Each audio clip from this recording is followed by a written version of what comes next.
राजस्थान की पॉलिटी और प्रशासनिक व्यवस्था में अगला भाग डिस्कस करेंगे। राज्य महिला आयोग। राज्य महिला आयोग क्या है, इसका गठन क्यों किया गया और यह किस प्रकार से राजस्थान राज्य में कार्य करता है। सबसे पहले समझेंगे इसकी संवैधानिक स्थिति। भारत का मूल संविधान राष्ट्रीय महिला आयोग और राज्य महिला आयोग का प्रत्यक्ष रूप में प्रावधान नहीं करता है, लेकिन भारत सरकार और राज्य सरकार को इस संबंध में कार्य करने की शक्ति प्रदान करता है। यानी मूल संविधान में राष्ट्रीय महिला आयोग और राज्य महिला आयोग का गठन संरचना के बारे में नहीं लिखा गया है। राज्य से इस संबंध में कुछ कार्य करने के लिए कहा गया है। तो मूल संविधान में जब हम नागरिकों के 6 प्रकार के मौलिक अधिकार पढ़ते हैं, फंडामेंटल राइट्स, तो उनमें सबसे पहला मूल अधिकार है समानता का अधिकार, जो अनुच्छेद 14 से 18 तक दिया गया है। इसी में आगे अनुच्छेद 15 आता है और उसमें यह कहा गया है कि राज्य यानी भारत सरकार और राज्य सरकार दोनों तथा कोई भी देश का प्राइवेट व्यक्ति किसी अन्य व्यक्ति के खिलाफ इन 5 आधारों पर भेदभाव नहीं कर सकता। तो ये जो 5 आधार हैं, केवल इन 5 आधारों पर भेदभाव नहीं कर सकते। धर्म, मूलवंश, जाति, लिंग और जन्म स्थान। लेकिन राज्य किसी अन्य आधार को इसमें से किसी एक के साथ जोड़कर भेदभाव कर सकता है, क्योंकि यहां पर केवल शब्द का प्रयोग किया गया है।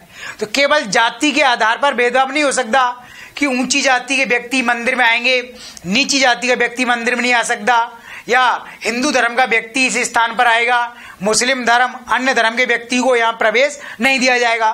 तो ये तो केवल एक आधार पर भेदभाव हो गया। लेकिन इसके साथ यदि कोई अन्य आधार उपलब्ध है, तब उसको मिलाकर के केंद्र सरकार और राज्य सरकार ऐसा भेदभाव कर सकती है। इसे अनुचित नहीं माना जा सकता और इसके खिलाफ कोई भी व्यक्ति सुप्रीम कोर्ट या हाई कोर्ट भी नहीं जा सकता। यहीं से केंद्र सरकार ने शक्ति प्राप्त की और अनुच्छेद 15 का क्लॉज 3 जोड़ दिया संविधान में, और इसमें यह लिख दिया कि महिलाओं की विशेष सामाजिक आर्थिक स्थिति को देखते हुए उनके अधिकारों के संरक्षण के लिए एक राष्ट्रीय महिला आयोग बनाया जाएगा। तो केंद्र में राष्ट्रीय महिला आयोग बनाया गया है 1992 में, और यहीं से भी शक्ति प्राप्त की है राज्य की सरकारों ने, और राज्य की सरकारों ने भी अपने अपने राज्यों में राज्य महिला आयोग बनाए हैं। अब तो महिला आयोग बनाया गया है, तो यह लिंग के आधार पर भेदभाव है, पुरुष लिंग और स्त्रीलिंग। तो महिलाओं के अधिकारों की रक्षा के लिए महिला आयोग बनाए गए, जबकि पुरुष के लिए राष्ट्रीय पुरुष आयोग और राष्ट्रीय पुरुष आयोग के समानांतर राज्य पुरुष आयोग नहीं बनाए गए। तो इस आधार पर भारत के सभी पुरुष कोर्ट में कंप्लेन कर सकते हैं, न्यायालय जा सकते हैं, लेकिन न्यायालय उनके इस मांग को स्वीकार नहीं कर सकता, क्योंकि राष्ट्रीय और राज्य महिला आयोग बनाने के लिए केवल लिंग के आधार पर भेदभाव नहीं किया गया है। इसमें महिलाओं की कमजोर सामाजिक और आर्थिक स्थिति को जोड़ा गया है। इसलिए महिला के अधिकार की रक्षा के लिए ऐसा किया जाना आवश्यक था। यही कारण है कि संवैधानिक स्थिति के आधार पर ही भारत के सभी राज्यों में राज्य महिला आयोग स्थापित किए गए हैं। राजस्थान में राज्य महिला आयोग का गठन किया गया 15 मई 1999 को। राज्य महिला आयोग की संरचना क्या है? राज्य महिला आयोग में एक अध्यक्ष होते हैं और 4 सदस्य होते हैं। 4 सदस्यों में 3 तो सदस्य होते हैं और 1 सदस्य सचिव होता है, कुल 4 हो गए। इनमें से एक महिला एससी और एसटी समुदाय की होगी, दूसरी महिला सदस्य ओबीसी समुदाय की, और तीसरी महिला जो सदस्य है वह जनरल कैटेगरी की हो सकती है। और सदस्य सचिव के रूप में राज्य सरकार के किसी अधिकारी को ही, जो महिला अधिकारी हैं, संभवतः उनको इसमें अपॉइंट किया जा सकता है। तो इस प्रकार एक अध्यक्ष और 4 सदस्यों से मिलकर के राज्य महिला आयोग राजस्थान में बनाया गया है। जो सदस्य सचिव होते हैं उनको सदस्य का ही दर्जा यहाँ पर दिया गया है। राज्य महिला आयोग का मुख्यालय कहाँ है? राजस्थान की राजधानी जयपुर में ही है। तो राज्य महिला आयोग के अध्यक्ष और सदस्यों की नियुक्ति किसके द्वारा की जाती है? इनको नियुक्त करते हैं राजस्थान के मुख्यमंत्री। तो राज्य सरकार या राजस्थान के मुख्यमंत्री के द्वारा इनकी नियुक्ति की जाती है। इनका कार्यकाल कितना होता है? अध्यक्ष और सदस्य सभी की नियुक्ति 3 वर्ष के लिए की जाती है। अब 3 वर्ष के साथ ऐसा नहीं जोड़ा गया है इसमें कि 65 वर्ष की आयु तक या 70 वर्ष की आयु तक आपको हटाया जाएगा या आप सेवानिवृत्त हो जाएंगे, तो केवल 3 वर्ष। तो ऊपरी आयु सीमा का कोई प्रावधान नहीं रखा गया है। इसी प्रकार न्यूनतम आयु सीमा का कोई प्रावधान नहीं रखा गया है कि न्यूनतम एज कितनी होनी चाहिए महिला आयोग में अध्यक्ष सदस्य बनने के लिए। तो ध्यान रखेंगे ये दोनों पॉइंट इसमें शामिल नहीं है, केवल सामान्य सी बात कही गई है कि 3 वर्ष के लिए इन सबको नियुक्त किया जाएगा। आयोग की गणपूर्ति व्यवस्था, कोरम सिस्टम, गण कहते हैं सदस्यों को। तो आयोग में कितने सदस्य होने चाहिए जिससे आयोग की बैठक और कार्यवाही का संचालन हो सके? तो आयोग में एक अध्यक्ष और 4 सदस्य मिलाकर कुल 5 होते हैं। तो इनमें से न्यूनतम 3 उपस्थित रहने चाहिए, एक अध्यक्ष और कम से कम 2 सदस्य, तभी आयोग की बैठक हो सकती है, तभी गणपूर्ति कोरम पूरा हो सकता है। भारतीय संविधान में आप पढ़ते होंगे कि लोकसभा और विधानसभा की बैठक के लिए गणपूर्ति कोरम कितना होना चाहिए? सदन की कुल संख्या का 1/10 सदस्य उस दिन उपस्थित होने चाहिए। और यदि गणपूर्ति पूरी नहीं होती है तब बैठक नहीं हो सकती, कोई निर्णय नहीं लिया जा सकता। और कम से कम 2 महीने में इसकी एक बैठक जरूर होगी। एक से ज्यादा तो कितनी भी हो सकती है, लेकिन हर 2 महीने में एक बार इसकी सिटिंग जरूर होनी चाहिए। योग्यता संबंधी मापदंड, अध्यक्ष और सदस्य बनने के लिए कोई भी निश्चित योग्यताएं निर्धारित नहीं की गई है, यह राज्य सरकार की इच्छा पर निर्भर करता है। तो सामान्यतः राज्य सरकार राजनीतिक पृष्ठभूमि की महिलाओं और अधिकारी वर्ग से महिलाओं को इसमें नियुक्त करती है। वेतन भत्ते सुविधाएं, राज्य सरकार ही इनकी सैलरीज, फैसिलिटी, अलाउंस निर्धारित करती है कि इनको कितने वेतन भत्ते सुविधाएं दी जाएंगी। राज्य विधानमंडल कानून बना करके इनका प्रावधान करता है और सेवा काल के दौरान इनमें कटौती नहीं की जा सकती। पद से हटाना, अध्यक्ष और सदस्य को पद से क्यों हटाया जाता है और कैसे हटाया जाता है? क्यों का जवाब यह है कि यदि उसके खिलाफ विभिन्न प्रकार के कारण या आधार उपस्थित हो जाते हैं तब उसे हटाया जा सकता है। जैसे यदि वह शारीरिक दृष्टि से कार्य करने के योग्य नहीं रह गया है, मानसिक दृष्टि से कमजोर हो गया है, या भारत के या राज्य के किसी न्यायालय ने उसे मानसिक दृष्टि से दिवालिया घोषित कर दिया है, अथवा उसके खिलाफ गंभीर आरोप लगाए गए हैं, या फिर वह लगातार 3 बैठकों से अनुपस्थित रहता है बिना किसी पूर्व सूचना के, तो इन सभी आधारों पर राज्य सरकार उसे हटा सकती है। तो राज्य का मुख्यमंत्री कभी भी राज्य महिला आयोग की अध्यक्ष और सदस्यों को उनके पद से हटा सकता है इन आधारों पर। राज्य महिला आयोग की शक्तियां एवं कार्य, राज्य महिला आयोग की शक्तियां एवं कार्य काफी विस्तृत रूप में हैं। चूंकि राज्य महिला आयोग की स्थापना की गई है राजस्थान राज्य में महिलाओं के अधिकारों की रक्षा के लिए, महिलाओं को उनके विभिन्न प्रकार के शोषण से बचाने के लिए, तो महिलाओं के खिलाफ विभिन्न प्रकार के अत्याचार और अपराध राज्य में किए जा रहे हैं। जैसे दहेज का मामला, अब दहेज को लेकर के महिलाओं के खिलाफ बड़े स्तर पर अत्याचार हो रहा है, या फिर बहु विवाह का मामला हो, पर्दा सिस्टम हो, अथवा कन्या भ्रूण हत्या का कोई मैटर है, या फिर महिलाओं के खिलाफ बलात्कार का कोई मामला है, या सरकारी सेवाओं में महिलाओं के खिलाफ सेकंड कैटेगरी का व्यवहार किया जा सकता है। तो विभिन्न प्रकार के अपराध महिलाओं के खिलाफ इस राज्य में हो रहे हैं और इन अपराधों की वजह से महिलाओं को भारत का संविधान जो मूल अधिकार प्रदान करता है वे सभी खंडित हो जाते हैं। तो महिला पुरुष के समान सभी अधिकारों को एंजॉय कर सकती है, ऐसा भारत का संविधान विधान करता है। लेकिन महिलाओं के खिलाफ बढ़ते हुए अपराधों ने उसके मूल अधिकारों के मार्ग में बड़ी बाधाएं पैदा की हैं। इसलिए राज्य महिला आयोग की स्थापना की गई है ताकि वह इस संबंध में प्रभावी कार्यवाही कर सके। तो राज्य महिला आयोग को सिविल कोर्ट, सिविल न्यायालय के समान शक्ति दी गई है। सिविल कोर्ट और एक होता है क्रिमिनल कोर्ट।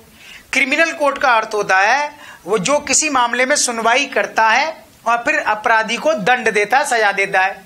सिविल कोर्ट की शक्ति दी गई है इसको, अर्थात राज्य महिला आयोग किसी दोषी व्यक्ति को सजा नहीं दे सकता अपनी तरफ से, उस पर जुर्माना नहीं लगा सकता। तो यह केवल जांच कर सकता है महिलाओं के खिलाफ अगर कोई अपराध हुआ है किसी भी प्रकार का, और जांच में यदि व्यक्ति दोषी पाया जाता है तब आयोग स्वयं उसको सजा नहीं दे सकता। सजा देने के लिए उसके खिलाफ कार्रवाई करने के लिए राज्य सरकार को सिफारिश करता है और इसे अभियोजन का अधिकार दिया गया है, राइट टू कन्विक्शन। अभियोजन का अर्थ है कि यह राज्य सरकार को कह सकता है कि इस व्यक्ति के खिलाफ मुकदमा चलाया जाना चाहिए, अन्यथा इस आयोग की जो भी सिफारिशें हैं वह राज्य सरकार की इच्छा पर निर्भर करती हैं कि हम किसी व्यक्ति के खिलाफ कार्रवाई करें अथवा ना करें। लेकिन अभियोजन करने का अधिकार दिया गया, अर्थात राज्य सरकार से कह सकता है कि इस व्यक्ति ने महिलाओं के खिलाफ गंभीर अपराध किए, इसलिए इसके खिलाफ जरूर मुकदमा चलाया जाना चाहिए। तो केरल राज्य महिला आयोग के बाद राजस्थान का महिला आयोग दूसरा है पूरे भारत में जिसको अभियोजन करने का अधिकार मिला हुआ है। इसी प्रकार राज्य महिला आयोग महिलाओं के खिलाफ बढ़ते हुए अपराधों के संदर्भ में स्वतः संज्ञान ले सकता है। सीओ मोटो स्वतः संज्ञान ले लिया, अपनी तरफ से उस मामले में कार्रवाई कर सकता है। कैसे? महिलाओं के खिलाफ अपराध बढ़ रहे हैं और पुलिस राज्य की प्रशासनिक मशीनरी संबंध में कोई ठोस कार्रवाई नहीं करती है, तब राज्य महिला आयोग स्वयं किसी भी पुलिस अधिकारी या सिविल अधिकारी को इस संबंध में समन जारी कर सकता है और उससे इस संबंध में प्रभावी कार्रवाई करने के लिए कह सकता है। और राज्य महिला आयोग इस प्रकार के पुलिस थाने और यहाँ का निरीक्षण सर्वे भी कर सकता है और वहां उस संबंध में की गई कार्रवाई रिपोर्ट के बारे में सूचना प्राप्त कर सकता है। इसी प्रकार राज्य महिला आयोग को कोई भी महिला या व्यक्ति अपने खिलाफ किए गए अपराध के मामले में शिकायत कर सकता है। पर्सनली मिलकर शिकायत की जा सकती है, ईमेल कर सकते हो, फैक्स कर सकते हो, ऑनलाइन भी शिकायत की जा सकती है और यह मंजूर की जाती है। आयोग राज्य सरकार को महिलाओं को विभिन्न प्रकार के विधायी उपचार देने की सिफारिश कर सकता है, यानी राज्य में महिलाओं के अधिकारों की रक्षा कैसे की जाए। इस संबंध में आयोग राज्य सरकार से कह सकता है कि इस प्रकार के विधायी कार्य, विधि या कानून बनाए जाने चाहिए। सरकार उसको स्वीकार कर भी सकती है और रिजेक्ट भी कर सकती है। तो राज्य महिला आयोग ने जो भी सिफारिशें राज्य सरकार को की हैं उस मामले में राज्य सरकार ने क्या कार्रवाई की, इसकी रिपोर्ट आयोग को 3 महीने के भीतर दिया जाना अनिवार्य है। जो भी एक्शन लिया अथवा ना लिया 3 महीने में रिपोर्ट दी जाएगी। इसके अलावा राज्य महिला आयोग राज्य में महिला सशक्तिकरण के लिए महिलाओं को अपने अधिकारों के प्रति जागरूक बनाने के लिए सेमिनार, सभा, सम्मेलन, संगोष्ठियां इस प्रकार के कार्य भी करता है। राज्य महिला आयोग प्रतिवर्ष अपने कार्यों की एक एनुअल रिपोर्ट, वार्षिक रिपोर्ट जारी करता है और यह रिपोर्ट राज्य सरकार को सबमिट की जाती है और इस रिपोर्ट के आधार पर ही पता लगता है कि राज्य महिला आयोग ने कौन कौन से कार्यों को किया और कितने मामलों में इसने जांच संबंधी कार्य किया और राज्य सरकार को किन मामलों में सिफारिश की कि इन मामलों में अपराधियों के खिलाफ मुकदमा चलाया जाना चाहिए। तो इसकी वार्षिक रिपोर्ट से ही हमें इसकी कार्य प्रणाली का आभास होता है। राज्य महिला आयोग नीति, राज्य महिला आयोग ने अपनी पॉलिसी बनाई है 8 मार्च 2000 को। तो राज्य महिला आयोग ने अपनी पहली नीति बनाई 8 मार्च 2000 को। नीति बनाने का अर्थ यह है कि राज्य महिला आयोग सिस्टमैटिक तरीके से कार्य किस प्रकार करेगा, इसलिए उसको एक पॉलिसी का रूप दिया गया है। पहले कोई नीति नहीं थी, इसलिए राज्य महिला आयोग के अधिकार और शक्तियां स्पष्ट नहीं थे। अब नीति में शक्ति कार्यों को लिख दिया गया है, इसलिए राज्य महिला आयोग का टकराव अब राज्य सरकार के साथ नहीं होता है। विशाखा केस या विशाखा गाइडलाइंस। विशाखा केस में सुप्रीम कोर्ट ने एक महत्वपूर्ण निर्णय दिया था कि कार्यस्थल पर, सरकारी ऑफिसों में या अन्य स्थानों पर जहां महिलाएं कार्य करती हैं, यदि महिलाओं का कार्यस्थल पर यौन शोषण किया जाता है, उनके अधिकारों का उल्लंघन होता है, तब केंद्र सरकार और राज्य सरकार को इस संबंध में कानून बनाने चाहिए ताकि कार्यस्थल पर महिलाओं के यौन शोषण को रोका जा सके और उनके अधिकारों की रक्षा की जा सके। इसलिए इस संबंध में विधान बनाया गया है सन 2013 में। और विशाखा गाइडलाइंस, विशाखा केस आने के पश्चात ही भारत सरकार और राज्य सरकारों ने कार्यस्थल पर महिला अधिकारों की रक्षा के लिए विशेष प्रकार के रूल्स रेगुलेशन अब बना दिए, चाहे वो सरकारी ऑफिस हो या फिर प्राइवेट ऑफिस हो। तो कार्यस्थल पर महिला का शोषण अब नहीं किया जा सकता, और अगर ये किया जाता है तब उसके खिलाफ दंडात्मक कार्रवाई की जा सकती है। अब हम देखेंगे कि राजस्थान राज्य महिला आयोग में कितनी महिलाएं अध्यक्ष रही हैं आरंभ से लेकर के और वर्तमान समय तक। राज्य महिला आयोग की प्रथम अध्यक्ष थी श्रीमती कांता कथुरिया, 1999 से सन 2000 तक, बहुत कम समय के लिए रही। दूसरी महिला अध्यक्ष बनी पवन सुराणा, 2003 से 2006 तक। तो बीच में जो ब्रेक आया है, इसका अर्थ यह है कि राज्य सरकार ने महिला आयोग का अध्यक्ष बनाया ही नहीं है लंबे समय तक। तीसरी है श्रीमती तारा भंडारी, 2006 से 2009 तक। चौथी अध्यक्ष बनी श्रीमती मीरा महर्षि, जो उस समय सीनियर आईएएस ऑफिसर थी। तो मीरा महर्षि को का यानी कार्यवाहक, केयर टेकर एक्टिंग, तो कार्यवाहक अध्यक्ष बनाया गया मीरा महर्षि को। तो राज्य महिला आयोग की पहली अध्यक्ष हैं जो कार्यवाहक बनी मीरा महर्षि 2009 से 2010 की अवधि में। दूसरी बार फिर से कार्यवाहक अध्यक्ष बनाया श्रीमती सरिता सिंह को, ये भी आईएएस ऑफिसर रही हैं, 2011 से 2011 की अवधि के लिए, कुछ महीने के लिए बनाया। और फिर 2011 से 2014 की अवधि के लिए श्रीमती लाड कुमारी जैन को अध्यक्ष बनाया गया। इन्होंने लगभग 3 साल का अपना कार्यकाल पूरा भी किया। वर्तमान में 2015 से लगातार अध्यक्ष बनी हुई हैं श्रीमती सुमन शर्मा, और जिनका कार्यकाल 2018 तक रहेगा। तो ये थी राजस्थान में राज्य महिला आयोग से संबंधित कंप्लीट इंफॉर्मेशन। राजस्थान की पॉलिटी और गवर्नेंस पर कुछ टॉपिक और बाकी हैं जिन पर हम शीघ्र ही वीडियो लेक्चर प्रस्तुत करेंगे। थैंक यू, धन्यवाद।